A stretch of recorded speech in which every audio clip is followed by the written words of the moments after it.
Hindi po naiwasan ni dating Senadora Leila de Lima na uminit ang ulo kay Senator Alan Peter Cayetano nang humirot umano ito tungkol sa human rights ng dating Pangulong Duterte.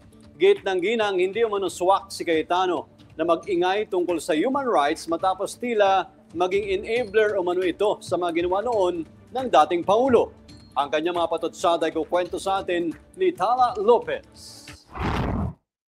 Tablado kay dating Senadora Leila de Lima si Senator Alan Peter Cayetano sa pagkuda nito hinggil sa human rights ng inarestong dating Pangulong Rodrigo Duterte. Sa lahat ng tao, si Cayetano umano ang walang karapatan na gumamit ng mga advokasya ng tunay at lehitimong human rights advocates dahil siya mismo ay isa sa umano'y nangungunang kumonsinti at nagsilbing tulay o enabler ng dating Pangulo sa pagkatay umano sa libu-libong mamamayan sa ilalim ng umano'y bogus na war on drugs.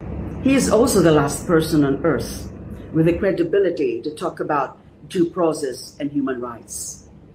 Wala kang karapatan, Alan Peter, para pangaralan kaming mga tumayo at lumaban para sa mga Pilipino sa ilalim ng rehimen ninyo ni Duterte. Kwinestyon pa ng dating senadora si Cayetano kung nasaan ito habang sila na mga tumindig ay naninindigan para ipaglaban naman ang human rights ng maliliit na biktima. Imbes kasi na pumalag ay puring-puri pa umano noon ni Cayetano ang para sa kanya na mala Singapore na paglinis ni Duterte sa Pilipinas mula sa illegal drugs. Alan Peter's defense of the EJKs and the drug war is well known. In fact, he should be one of those accused and arrested by the ICC together with Duterte. He enabled, encouraged, and goaded the deadly criminal enterprise that was a summary execution of poor Filipinos in the name of a fake drug war. Hindi ba ikaw ang pinakaunang kumutya sa akin na bakit ko nilalabanan si Duterte? Hindi ba sinabi mo pa na kailangan pa nating pasalamatan si Duterte dahil ginawa na niyang parang Singapore ang Pilipinas sa pagpatay sa lahat ng mga kriminal at adik? Binanggit pa ni de Lima kung paano ikinatuwa ni Cayetano ang pagdurog sa kanya mula nang arestuhin siya sa Senado hanggang sa halos 7 taong pagkakakulong sa kanya gamit ang mga imbentong kaso at mga kasinungalingan. Niwala umano itong pag-iingat sa pagtawag sa kanya na drug lord na isang lantarang pagbaliwala sa due process.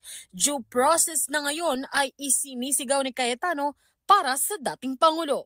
Hindi ba ikaw ang pinakaunang lumapastangan sa aking mga karapatan at kumalimot sa due process sa pagkatuwa mo sa pagka-aresto ko dahil sa mga peking kaso na nagawa-gawa ninyo? Asan ang due process noong tinawag mo akong spokesperson ng mga drug syndicate? Tingin pa umano ni de Lima, wala namang pake si Cayetano sa due process sa kabila ng pangangalampag nitong mga nakaraan matapos arestuhin ang dating Pangulo. Huwag kang sinungaling, Alan Peter. Sa totoong-totoo lang, wala ka naman talagang pakialam sa due process at human rights hanggat hindi ikaw at si Duterte ang biktima.